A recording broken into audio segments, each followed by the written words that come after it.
This is the Golden Elita. The building is located inside Morbi. This is one of the largest building project. The builder's company name is Tirthak Developer and construction were taken by Shiv Construction. આજે હું તમને એક slab કેવી રીતે પૂર્ણ થાય છે અને તેમાં કયા કયા સ્ટેપ આવે છે તેમની વિશે હું જણાવીશ. આ વર્કને બીમ બોટમ વર્ક કહેવામાં આવે છે. સિવિલ એન્જિનિયરના પ્લાન મુજબ સેન્ટિંગવાળા આ વર્કને પૂર્ણ કરે છે. બીમ બોટમનું કામ પત્યા પછી સેન્ટિંગવાળા લોખંડની પ્લેટો એટલે કે બોટમ ચડાવે છે અને તેને નીચેથી ટેકા વડે સપોર્ટ આપે છે અને લેવલ કરે છે.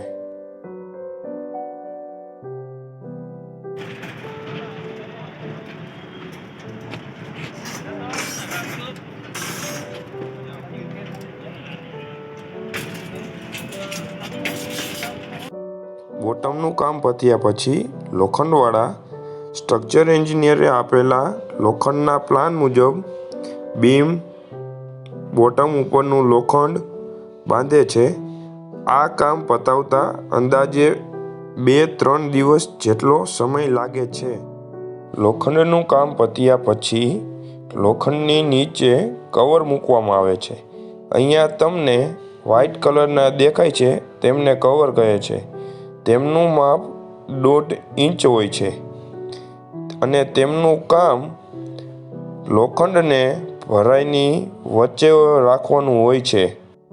કવર કર્યા પછી સ્લેબ ભરવામાં આવે છે.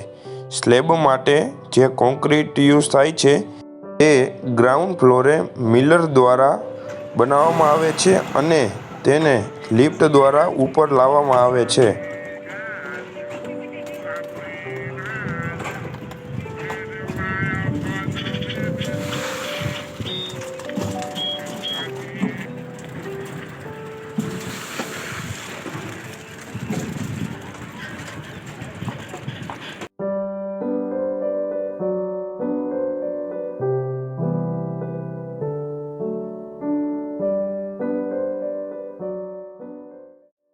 ધાબુ ભરાઈ જાય પછી 13 દિવસ પછી નીચેથી ધાબુ ખોલવામાં આવે છે.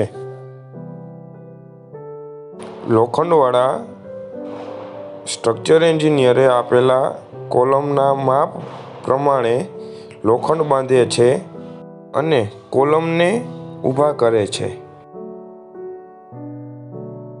લોખંડ બંધાણા પછી સ્ટાર્ટર છાપવામાં આવે છે. સ્ટાર્ટરમાં જો ભૂલ હોય તો ઉપર આખા કોલમમાં ભૂલ આવે છે. તેથી સ્ટાર્ટર સરખી રીતે ધ્યાનથી છાપવામાં આવે છે. આને પ્લાય કહેવામાં આવે છે.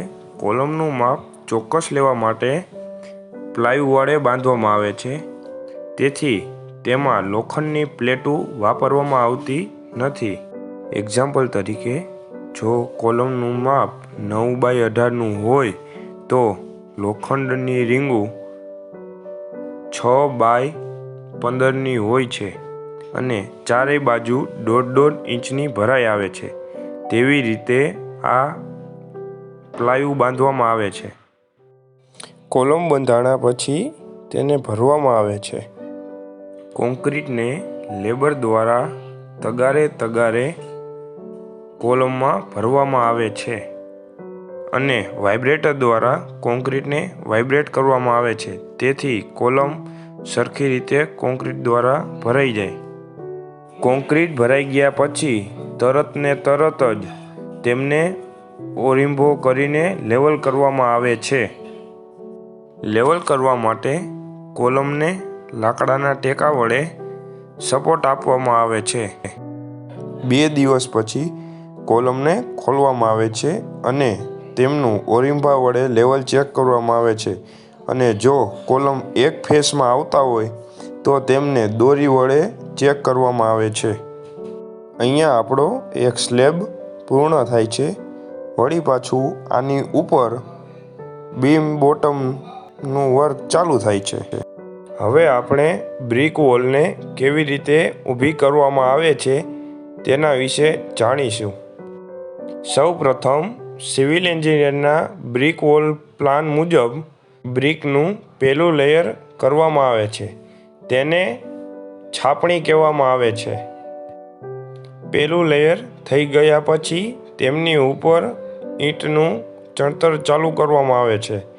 જ્યાં વધારે લોડ આવતું હોય ત્યાં 9ની અને જ્યાં ઓછું લોડ આવતું હોય ત્યાં 4ની દિવાલ કરવામાં આવે છે. જો વોલમાં સીલ આવતું હોય તો નીચેથી 33 ઇંચ જેટલી વોલને ચણવામાં આવે છે અને પછી 5 ઇંચ જેટલી સીલની ભરાઈ આવે છે. પછી જો લિન્ટર આવતું હોય તો તેમનું માપ નીચેથી 7 ફૂટ જેટલું હોય છે અને તેમની પણ ભરાઈ 5 ઇંચ જેટલી આવે છે.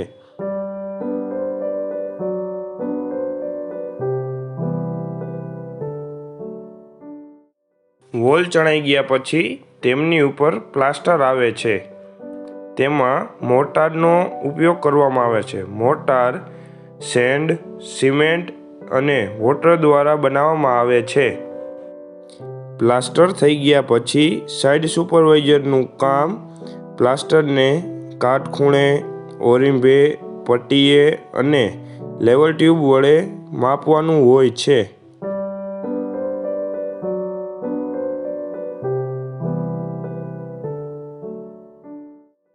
જો વોલ પર ટાઇલ્સ આવતી હોય તો પ્લાસ્ટરને ફોટામાં દેખાડ્યા મુજબ કરવામાં આવે છે.